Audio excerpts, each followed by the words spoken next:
Pemirsa, terima kasih Anda masih terus menyaksikan NTV Prime. Kita masih membicarakan rencana aksi demo ojol besok 20 Mei 2025 dan saya masih bersama dengan Raymond J. Kusnadi, Koordinator Advokasi SPAI, Serikat Pekerja Angkutan Indonesia. Sebelum kita lanjutkan perbincangan, kita akan sama-sama simak infografis berikut ini.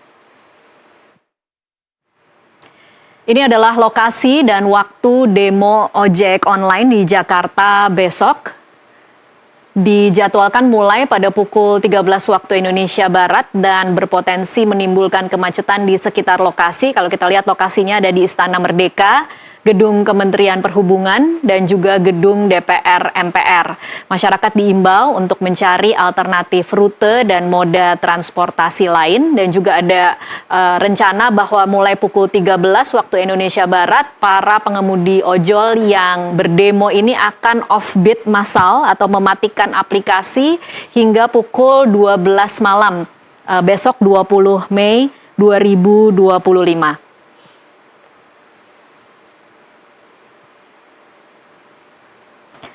Pak Raymond masih bersama kami, bisa mendengar suara saya?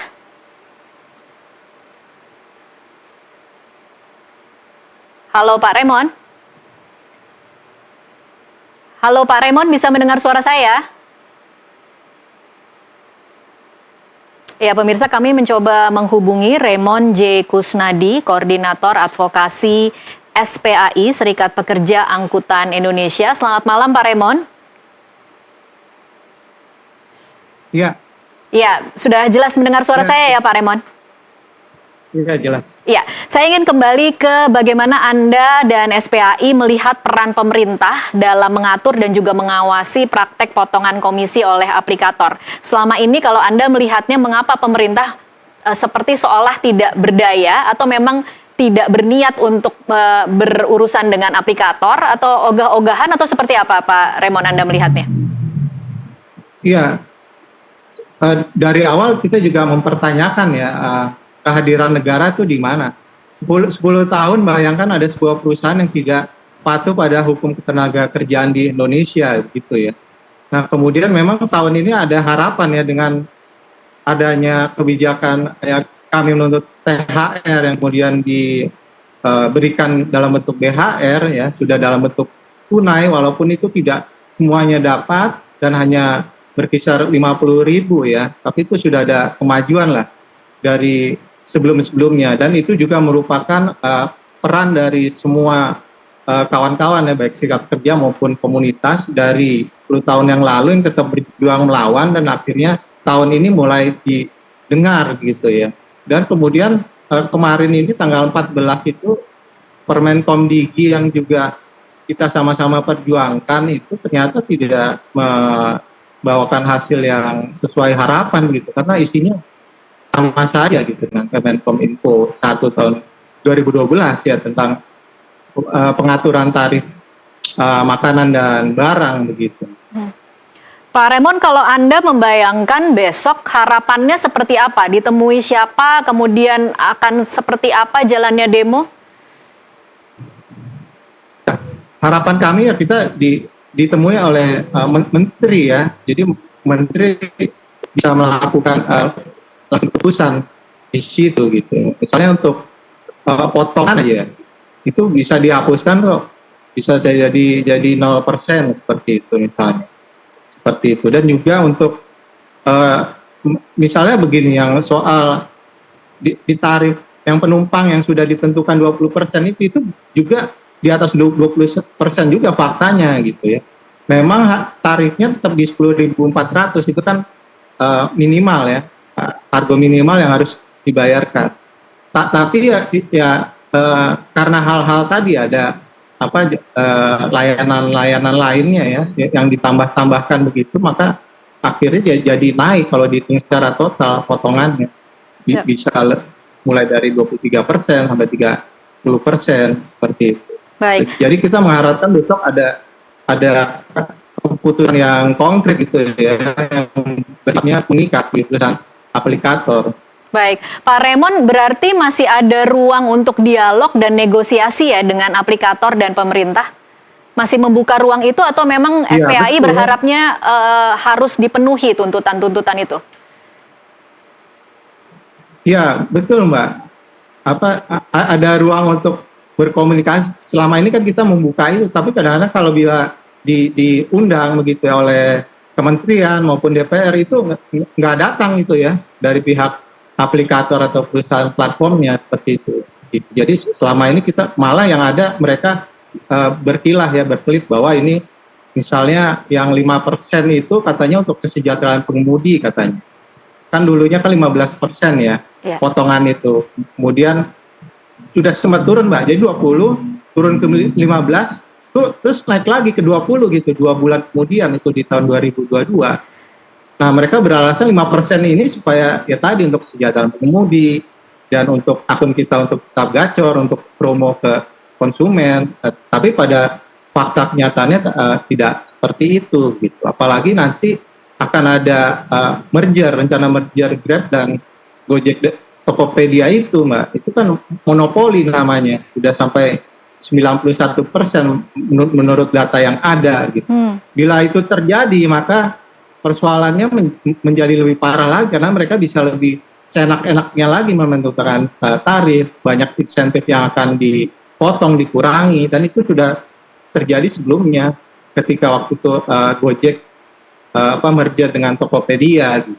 Baik, kalau ketika mereka kembali menaikkan tarif ya, Pak Raymond, dengan alasan kesejahteraan, itu ada bentuk bonus atau tambahan uangkah yang diterima oleh mitra pengemudi? Nggak ada Mbak, justru mereka berkilahnya begini, lebih baik kamu mengikuti slot-slot yang tadi ya, baik hemat, aceng, hub, seperti itu, supaya kamu gacor akunnya gitu loh, tidak sepi. Itu kan jadi kebalik begitu. Iya. Ketika kita harusnya mendapatkan upah, malah kita yang balik mensubsidi, memberikan upah kepada perusahaan aplikator.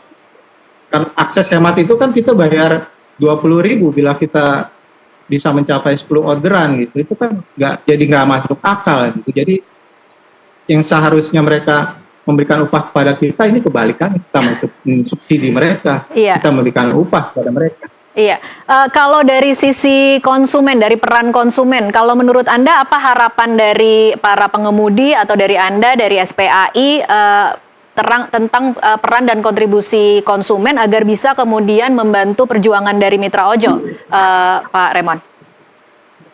Ya, harapannya dari pihak konsumen juga sudah mulai bersuara ya, karena dalam perbincangan kami bila melakukan pengantaran penumpang misalnya, kan selalu menanyakan konsumen ini dapatnya berapa Bang gitu kan. Nah ternyata mereka tahu faktanya, potongannya besar sekali ya, memang seperti itu gitu. Jadi sebenarnya, dan juga sudah banyak sebenarnya konsumen-konsumen yang menjadi pelanggan tetap kita. Jadi misalnya pihak aplikator atau perusahaan platform mengancam untuk hengkang dari Indonesia, ya silakan saja. Kok konsumennya kan tetap ada di Indonesia. Itu tinggal diatur nanti, begitu. Karena pemerintah tidak akan tinggal diam. Banyak juga kok pengusaha lain yang akan masuk sini gitu. Pemerintah juga bisa bikin aplikasi gitu. Jadi nggak perlu takut kalau ancamannya mereka begitu. Oh, Anda cukup percaya diri berarti ya, Pak Raymond ya? Betul, karena sebenarnya kepercayaan utama kita itu dari penumpang Mbak, jadi bukan dari perusahaan platform. Karena selama ini kita ketolong dari tip-tip yang diberikan penumpang, kepercayaan yang diberikan kepada kami, makanya kita berlangganan, mereka berlangganan dengan kami untuk mengantarkan barangnya, anaknya ke sekolah. Itu kan kepercayaan yang luar biasa Mbak, mengantarkan anaknya ke sekolah, gitu ya, harus dengan selamat segala macam. Iya, kalau tip-tip penumpang ada potongan juga tidak Pak Raymond? Kalau kemudian kita misalnya sebagai konsumen memberikan tip kepada pengemudi 2.000, 5.000, 10.000, itu dipotong juga tidak dengan aplikator? Iya, setahu kami yang melakukan potongan bila kita membayar non tunai ada Mbak. Tip dari penumpang bila dia membayar non tunai itu ke Maxim, itu dipotong sama Maxim Mbak. Tetap ada potongan juga ya, oke. Kalau dibayarkan tunai tidak dipotong. Oke, jadi harus tunai kalau mau memberikan tip ke pengemudi ya, kalau untuk tips buat konsumen nih berarti ya Pak Raymond? Ya, khususnya Maxim karena di beberapa kesempatan mereka mengakui mereka memotong tip dari penumpang ketika penumpang membayarkan non tunai ke Maxim. Oke, kalau positioning dengan YLKI, SPAI pernah tidak berkomunikasi dengan Yayasan Lembaga Konsumen Indonesia karena memang sebenarnya dari pihak pengemudi dan pihak konsumen sama-sama tahu bahwa jumlah yang diterima oleh pengemudi itu dipotong banyak. Pernah tidak ada komunikasi dengan YLKI, Pak Raymond? Belum, Mbak. Akan kita rencanakan. Sebenarnya sudah ada rencana. Jadi dalam waktu dekat kita juga akan komunikasikan hal ini ke YLKI. Oke, kalau setelah aksi demo besok tuntutannya tidak dipenuhi, apa rencana Anda? Iya, untuk kedepannya bila tidak terpenuhi akan ada aksi-aksi lanjutan begitu. Oke, tapi kalau untuk besok lebih dari 25.000 pengemudi kira-kira mungkin akan menimbulkan kemacetan di beberapa titik yang menjadi pusat untuk melakukan demo. Ada jaminan bahwa akan tetap tertib dan aman, Pak Raymond? Oh iya, Mbak. Di kami sendiri ya, dari SPAI dan kawan-kawan serikat pekerja lainnya juga yang tergabung nanti untuk aksi besok, kita sudah membicarakan hal itu gitu. Jadi kita menyuarakan bahwa aksi kita damai, tidak ada sweeping seperti itu gitu, dan mengikuti aturan yang berlaku. Kita juga kerjasama dengan pihak kepolisian begitu ya dalam pengamanan besok. Mereka kan sudah menghubungi kita beberapa jauh hari sebelumnya. Seminggu lalu mereka sudah kontak kami. Oke. Terakhir, Pak Raymond, mungkin kalau ada kata-kata yang ingin Anda sampaikan untuk para aplikator yang besok mungkin aplikasinya akan mungkin mati, kemudian konsumen mungkin akan mengeluh kepada aplikator, ada kata-kata yang mungkin ingin Anda sampaikan? Iya, sebenarnya untuk perusahaan aplikator kita juga menghimbau untuk menjalankan bisnisnya sesuai aturan main ya, sesuai dengan hukum ketenaga kerjaan dalam hal ini gitu. Jadi berikan saja hak-hak kami sepenuhnya yang selama ini tidak diberikan gitu. Jadi dengan demikian usaha mereka pun, bisnis mereka pun, kemudian hubungan industrial yang akan terjadi ke depannya akan lebih baik begitu ya, karena sudah ada aturannya dan itu kan mengikat juga ke kami, terus ke pihak perusahaan aplikator, juga ke pihak pemerintah yang sebagai posisinya sebagai pengatur ya, mediator yang mengawasi juga dari pihak legislator juga demikian. Jadi ketika hukum itu ditaati, berarti itu kan mengikat ke semua pihak yang dalam hal ini di usaha layanan pengantaran online seperti itu, Mbak. Oke, baik. Terima kasih Pak Raymond J. Kusnadi untuk waktunya bersama kami di NTV Prime. Dan pemirsa tetaplah bersama NTV Prime, usai jeda kami masih akan kembali dengan serangkaian informasi lainnya. Sesaat lagi.